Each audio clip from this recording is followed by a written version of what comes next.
दोस्तों, इस देश के अंदर ऑपरेशन काकुरुम शुरू किया गया था।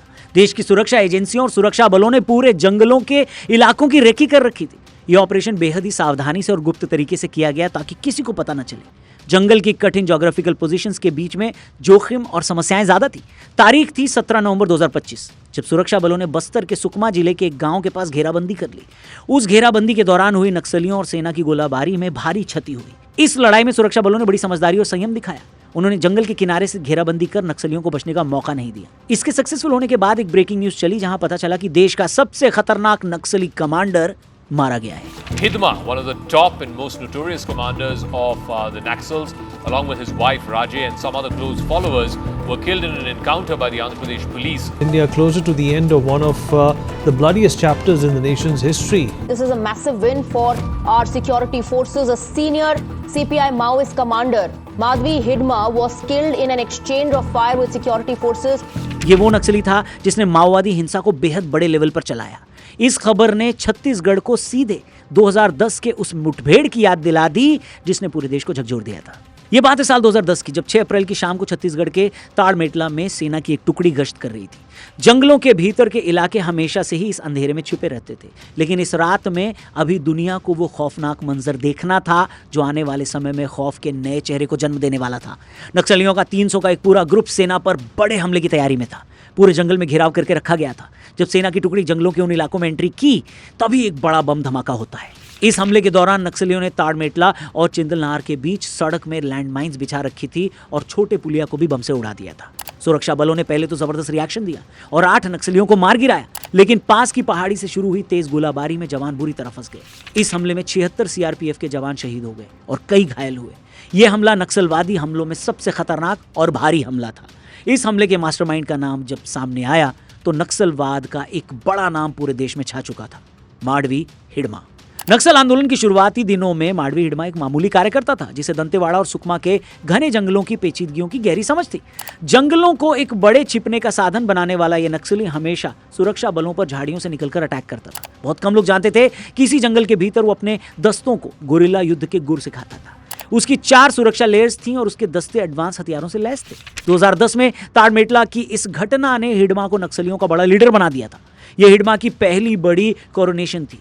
उस दिन उसने खुद को नक्सलियों का असली वॉरलॉर्ड साबित कर दिया। 2013 में एक और घटना घटी जिसने पूरे देश को झकझोर दिया, जिसमें प्रदेश कांग्रेस अध्यक्ष नंदू कुमार पटेल, पूर्व केंद्रीय मंत्री वीसी शुक्ला और महेंद्र कर्मा शामिल थे। कांग्रेस पार्टी के शीर्ष नेता झीरम घाटी में चुनावी दौरे पर थे, तभी हिडमा के दस्ते ने उन पर घातक हमला बोला। 27 लोग मारे गए, जिसमें बड़े कांग्रेस के नेता भी थे। इसके बाद उस व्यक्ति का नाम हर हमले के बाद सुर्खियों में आने लगा। हिडमा के किस्से जंगल में बच्चों की कहानियों की तरह घूमते थे। माडवी हिडमा की सबसे बड़ी ताकत उसकी पीएसए बटालियन नंबर 1 थी। हिडमा ने इस बटालियन को अपनी स्ट्रैटेजिक सोच के तहत डेवलप किया, जिसमें न केवल फिजिकल स्ट्रेंथ बल्कि गुप्तचर तकनीक, गुरिल्ला वॉर और क्षेत्रीय नियंत्रण पर विशेष जोर दिया गया। पीएसए बटालियन नंबर 1 की ट्रेनिंग, अनुशासन और ऑर्गेनाइजेशनल स्किल ने इसे नक्सली संगठन का सबसे खतरनाक और कुशल समूह बना दिया था।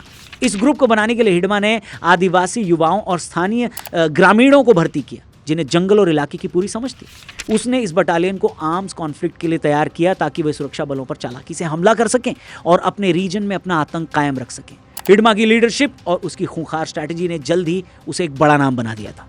लेकिन हिडमा की कहानी इससे भी ज्यादा दिलचस्प है। माडवी हिडमा की शुरुआती कहानी छत्तीसगढ़ के बस्तर के गहरे जंगलों और आदिवासी समाज से जुड़ी है, जहां गरीबी, सोशल इंजस्टिस और फॉरेस्ट रिसोर्सेज पर बढ़ते बाहरी दबाव के बीच रहने वाले लोग जिंदगी की कठिनाइयों से जूझ रहे थे। हिडमा का जन्म एक सामान्य आदिवासी परिवार में हुआ था, जो मुख्य रूप से खेती और जंगल की डिपेंडेंसी पर जीवन चलाते थे। बचपन से ही उसने अपने समुदाय को विकास और सरकारी योजनाओं से दूर और अपेक्षित पाया। इसकी सबसे बड़ी वजह सरकारी सुविधाओं में होती धांधली, भ्रष्टाचार और ऊपर के अधिकारियों की मिलीभगत हुआ करती थी।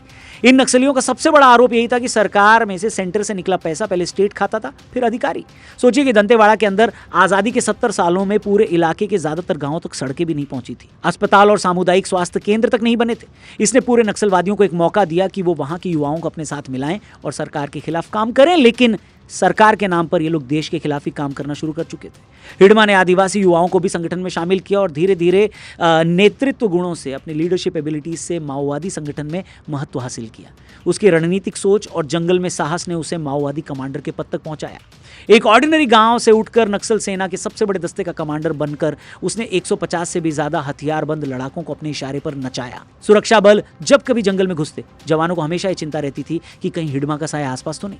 लेकिन 18 नवंबर 2025 को मरेडुमिली जंगल में हिडमा वैसे ही मारा गया जैसे एक हत्यारे का अंत होता है। सुरक्षा बलों ने हिडमा, उसकी पत्नी और 4 अन्य नक्सलियों को एनकाउंटर में मार गिराया। Indian forces struck a heavy blow to them. They neutralized one of the top Naxal commanders. His name was Madhvi Hidma. Hidma was among the most feared Maoist commanders.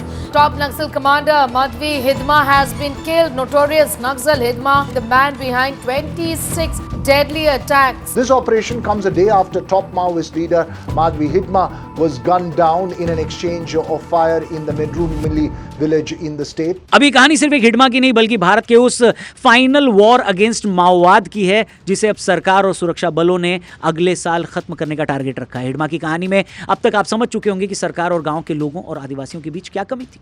सरकार ने इसके लिए 3 बड़े मुद्दों पर काम किया, जिसमें सबसे पहले सिक्योरिटी, फिर डेवलपमेंट और अंत में कम्युनिकेशन पर बात की गई है। मैं सबसे पहले एक बात इस सदन में जिम्मेदारी के साथ बताना चाहता हूं। 21 मार्च 2026 को इस देश से नक्सलवाद समाप्त। सबसे पहले सिक्योरिटी पर आते हैं। सरकार ने नक्सल प्रभावित क्षेत्रों में केंद्रीय और राज्य सुरक्षा बलों की तैनाती बढ़ाई, उन्हें आधुनिक हथियार, तकनीक और विशेष ट्रेनिंग प्रदान की। ऑपरेशन कॉकूर्म जैसे बड़े अभियान चलाकर नक्सली कमांडर को समाप्त करने और उनके नेटवर्क को तोड़ने की कोशिश की गई है। इंटेलिजेंस नेटवर्क को स्ट्रांग बनाया गया है जिससे नक्सलियों की हरकतों पर नजर रखी जा सके। इसके बाद से डेवलपमेंट पर काम करते हुए सरकार ने नक्सली प्रभावित इलाकों में बुनियादी ढांचे जैसे सड़क, बिजली, शिक्षा और स्वास्थ्य सुविधाओं का विकास किया है। आदिवासी और ग्रामीण क्षेत्र की सामाजिक आर्थिक स्थिति सुधारने के लिए अलग अलग तरीके की कल्याणकारी योजनाएं लागू की गई हैं। इनका मकसद, उद्देश्य था स्थानीय लोगों को उस मेन स्ट्रीम मुख्य धारा से जोड़ना और उनके अधिकारों की रक्षा करना ताकि वो नक्सल आंदोलन से दूर रहें। इसके बाद कम्युनिकेशन, जहां पर भारत सरकार ने हथियार छोड़ने वाले नक्सलियों के लिए पुनर्वास, माफी और कौशल विकास कार्यक्रम शुरू किया जिससे वो स्किल डेवलप कर सकें। कम्युनिकेशन के जरिए शांति स्थापित करने का प्रयास किया गया जिसमें कुछ नक्सल गिरोहों को शांति प्रक्रिया में शामिल भी किया गया। इससे नक्सलवादी आंदोलन को कमजोर करने में सहायता मिली। इसमें दोस्तों सबसे ज्यादा जरूरी था सेंटर और स्टेट लीडरशिप और सरकारों के बीच कम्युनिकेशन बनाना। केंद्र और राज्य सरकारों ने मिलकर नक्सली समस्या से निपटने के लिए कॉम्प्रिहेंसिव योजना बनाई। अलग अलग एजेंसियों के बीच कम्युनिकेशन स्थापित कर इंटीग्रेटेड स्ट्रैटेजिक कदम उठाए गए जिससे नक्सलवाद के खिलाफ प्रभावी कार्रवाई संभव हो सके। लेकिन दोस्तों, माडवी हिडमा की कहानी सिर्फ एक आदमी की नहीं बल्कि एक सोच की कहानी है जिसने नक्सलवाद को बढ़ावा दिया। आज भी सरकारों को यह सोचना होगा कि एक सिस्टम बनने के बावजूद, कम्युनिकेशन तकनीक इतनी एडवांस होने के बावजूद आज कई ऐसे इलाके हैं जहां तक कम्युनिकेशन ही स्थापित नहीं हो पाया है। ये सिर्फ आज तक की सरकारों का फेलियर नहीं था बल्कि लोगों के बीच बढ़ती हुई असंतोष की कहानी भी थी। पर देखिए, चाहे जो हो, कानून को हाथ में लेना गलत है तो गलत है, और जो गलत करेगा उसका अंत भी गलत ही होगा, जैसे कि हिडमा का हुआ। बाकी आपका इस पर क्या कहना है कमेंट करके बताना। चैनल को भी सब्सक्राइब करके जाना और आज रात 8:25 पर देखना मत भूलना न्यूज़ 18 इंडिया पर वायरल बात मेरे यानी रौनक के साथ। Thank you. जय हिंद।